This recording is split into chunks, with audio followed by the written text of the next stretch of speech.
اگر اللہ نے تقدیر میں پہلے ہی سب کچھ لکھ دیا تو کیا دعا تقدیر بدل سکتی ہے؟ جی، تقدیر میں یہ بھی لکھا ہوا ہے کہ یہ دعا کرے گا اور میں اس کی تقدیر بدل دوں گا. اگر کرے گا تو بدل دوں گا، اگر نہیں کرے گا تو نہیں. تو اس لیے دعا نہیں کبھی چھوڑنی. اور مسند احمد میں حدیث ہے دعا کبھی بھی رد نہیں جاتی، 3 طرح سے قبول ہوتی ہے. یا تو جو مانگا وہ مل جائے گا، یا اس کے بدلے کچھ اور اللہ تعالیٰ دے دے گا، یا مصیبت ٹال دے گا، اور یا پھر وہ قیامت کے دن ثواب کی شکل میں، نیکیوں کی شکل میں سٹور کر دی جائے گی.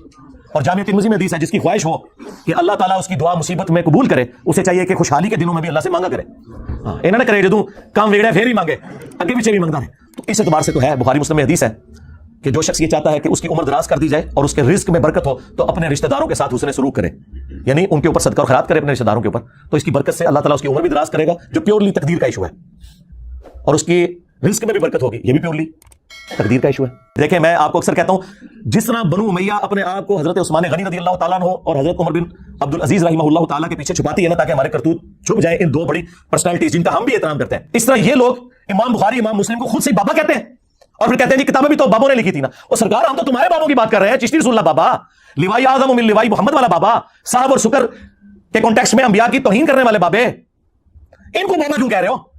یہ اگر بابے ہوتے تو ان کی کتابیں نہیں آ رکھی ہوتی. ان بابوں کو ہم بھی مانتے ہیں، ہم ان بابوں کو مانتے ہیں جو کتابوں کو مانتے ہیں، جو اپنے نبی کے غدار ہیں ان بابوں کو نہیں مانتے. ان کے پیچھے کیوں چھپ رہے ہو؟ مجھے بتائیں کیا ابو لہب کو رسول اللہ کے پیچھے چھپایا جا سکتا ہے ہاشمی کہہ کے؟ نہیں. اسی طریقے سے بنو امیہ کو حضرت عثمان اور حضرت عمر بن عبد العزیز رضی اللہ عنہما وعلیہم السلام کے پیچھے نہیں چھپا سکتے. اور اسی طریقے سے امام بخاری اور امام مسلم، امام ترمذی، امام ابو داؤد رحمہ اللہ اجمعین ورضی اللہ عنہم اجمعین وعلیہم السلام اجمعین، ان کے پیچھے تم اپنے بابوں کو نہیں چھپا سکتے جنہوں نے اپنے ناموں کے کلمے پڑھائے، جنہوں نے رسول اللہ کی شان میں گستاخیاں کی اور اپنی تعلیمات جاری کی. کو بات کرنے والی کرو.